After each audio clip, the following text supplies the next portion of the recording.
for typewriter text effect in Premiere Pro. You will first select the type tool and type your text.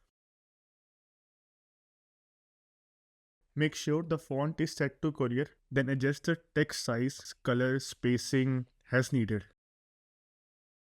Go to Effects panel and search for Typewriter.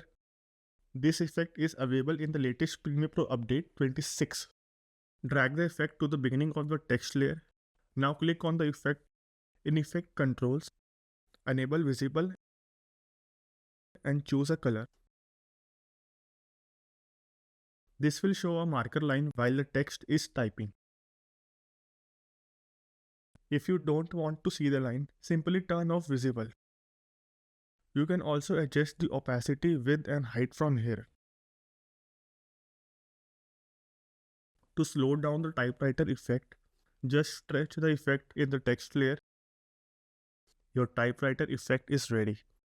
I post quick Premiere tutorials for Reels and Shorts.